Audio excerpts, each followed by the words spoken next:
Naik, naik, dan naik.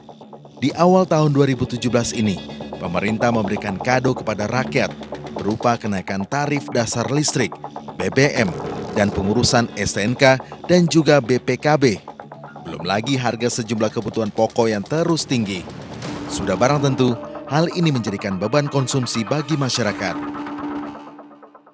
Belum juga harga sembako turun. Kenaikan pengurusan STNK dan BPKB yang naik 2 hingga 3 kali lipat dan tarif dasar listrik pun yang hampir sama kenaikannya membuat rakyat semakin bingung. Langkah yang diambil pemerintah dalam menaikkan biaya STNK, BPKB, tarif dasar listrik, dan BBM dinilai sebagai langkah yang kurang elok di tengah himpitan ekonomi rakyat. Pemerintah harusnya bijak dalam mengambil keputusan yang pro rakyat.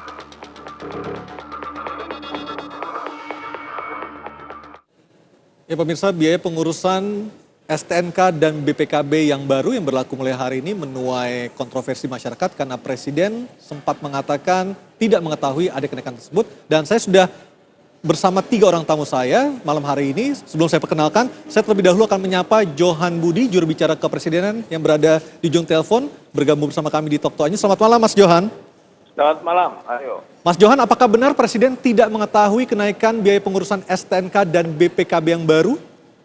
Ya, ini yang perlu diklarifikasi. Ya. Silakan Mas. Jadi ada berita dengan judul bahwa Presiden mempertanyakan kenaikan PNBP ya.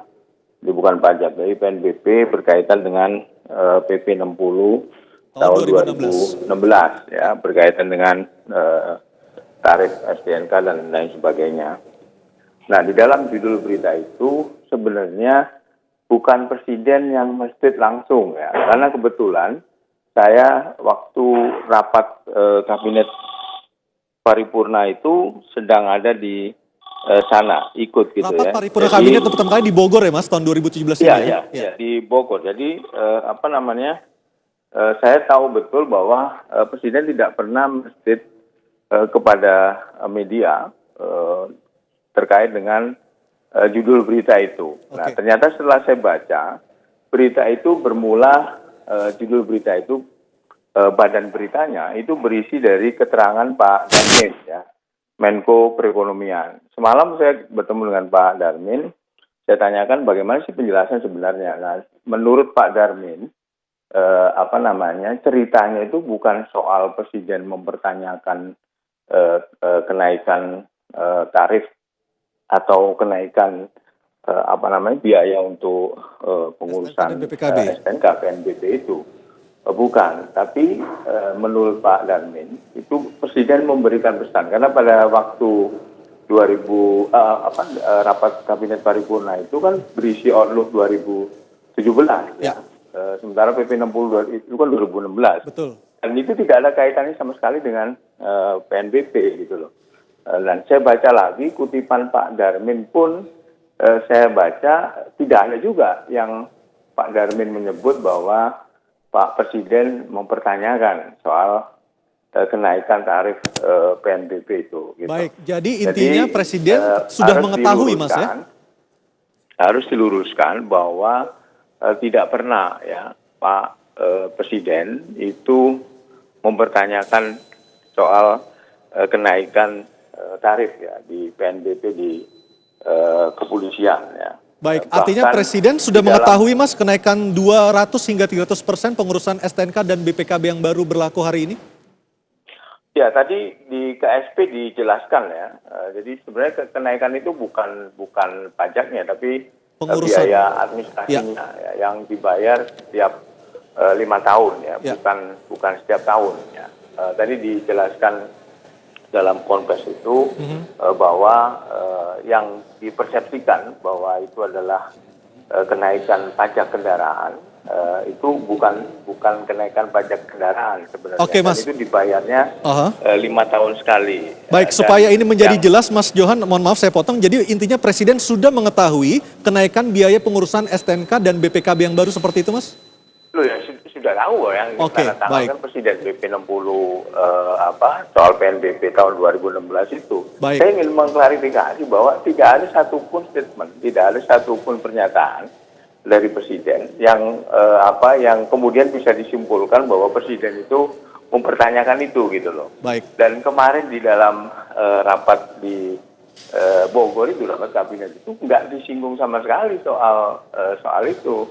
Itu berbicara mengenai outlook 2017 ya, dari sisi ekonomi, politik, hukum, itu dibahas begitu dengan para Menko dan para menteri, sehingga saya terus terang aja kaget juga begitu baca berita yang kemudian judulnya seolah-olah itu ya, dari judul itu presiden mempertanyakan dari keputusan yang sudah dibuat ya, yaitu mengenai PP 60 tahun 2016. Apakah Padahal presiden tidak ada sama sekali itu berkaitan dengan itu gitu. Baik, Mas.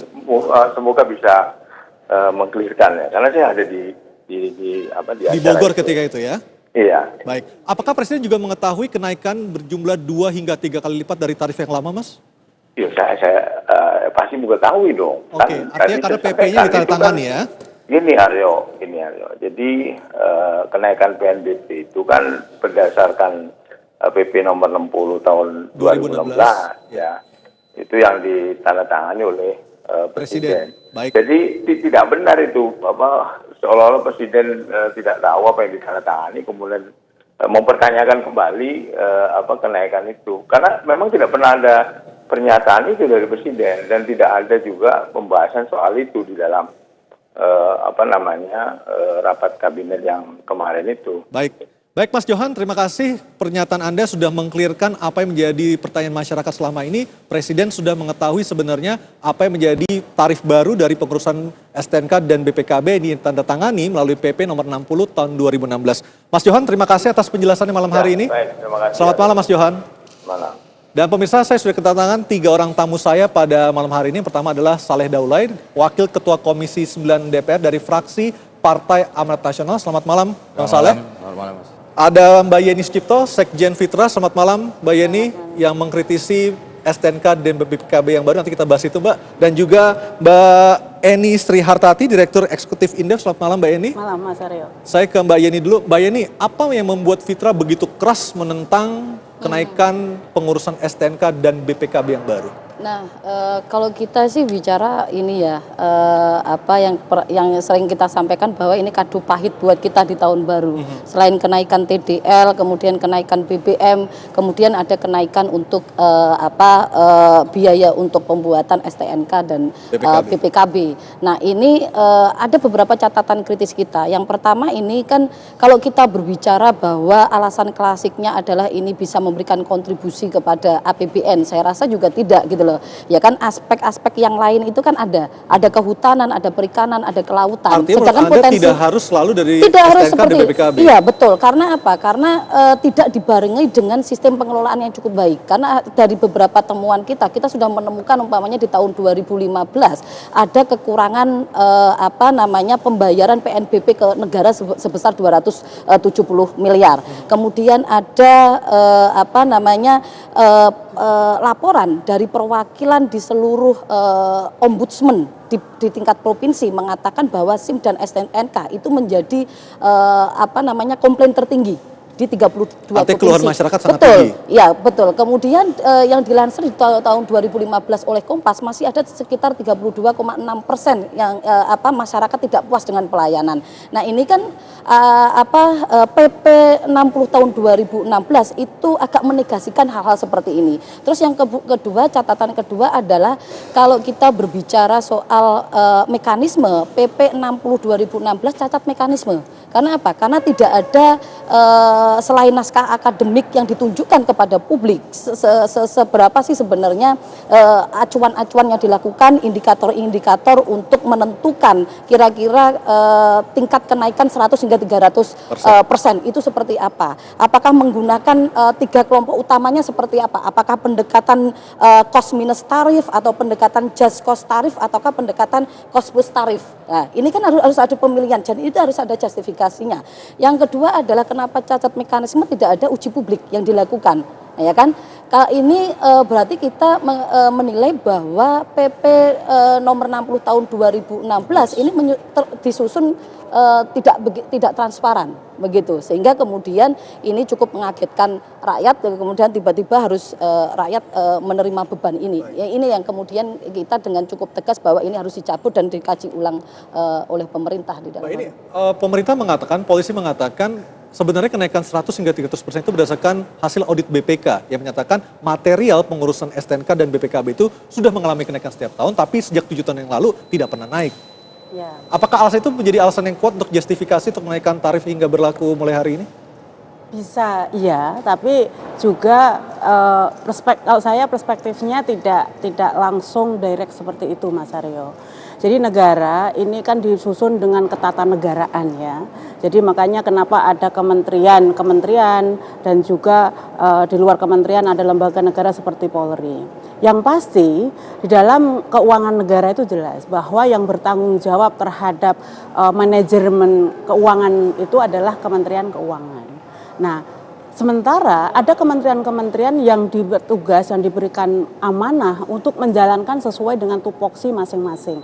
Nah, terkait dengan ini mestinya yang menjadi sangat krusial dan yang paling menjadi persoalan fundamental menurut saya adalah manajemen dalam tata kelola keuangan negara kita.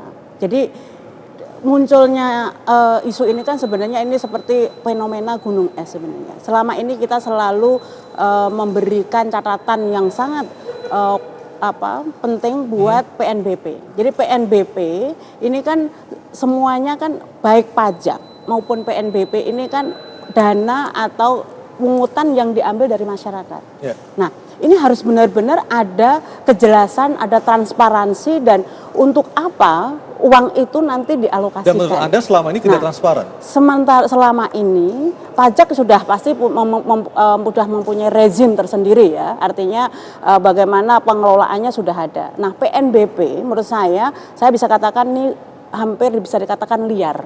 Karena hampir semua kementerian ini boleh memungut PNBP. Padahal harusnya adalah kementerian teknis saja yang bisa melakukan hal seperti itu. Iya, kementerian teknis juga ini kan kementerian teknis ini justru diperbolehkan. Hampir semua kementerian ini dimungkinkan bisa menarik PNBP. Itu yang Anda sebut tadi sebagai ketidakteraturan tatanan pengelolaan keuangan negara seperti itu.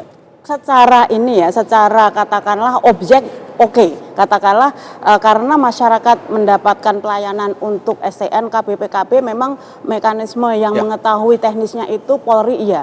Tetapi bagaimana mekanisme pemungutannya? Nah, ini mestinya semua terkoordinasi oleh Kementerian Keuangan. Baik. Nah, sementara ini kan bagaimana PNBP, ini kan jalurnya saja, mekanismenya saja, ini nggak pernah transparan. Jadi temuan-temuan Fitra tadi misalnya, bagaimana ketika misalnya kita sederhana Mas Aryo, ketika kita mengurus perpanjangan STNK maupun BPKB.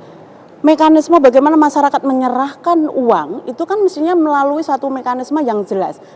Misalnya seperti mekanisme perbankan gitu kan. Nah, sehingga transparansi dan akuntabilitas dari dana-dana masyarakat itu bisa terjadi. Nah, selama ini justru kajian kita indikasi bahwa PNBP itu menyumbang terhadap high cost ekonomi kita justru lebih kental daripada tambahan penerimaan negara yang melalui jalur PNBP ini. Coba kita lihat misalnya bandingkan berapa total PNBP yang masuk di dalam penerimaan negara kita dibandingkan dengan hampir semua fasilitas yang harus diperoleh oleh masyarakat ini harus dikenakan PNBP. Menurut saya Pak Saleh nanti DPR ini juga harus mengkontrol betul, memberikan satu guidance apa sih yang boleh menjadi objek PNBP. Pelayanan dasar mestinya tidak, Mas Aryo. Karena pelayanan dasar ini hak dari masyarakat ketika masyarakat sudah memberikan kewajiban dalam bentuk pembayaran pajak gitu. Nanti kita bahas lagi, termasuk Pak Saleh akan menanggapi permintaan dari Mbak ini tadi, dan pemirsa tetaplah bersama kami di Talk to iNews.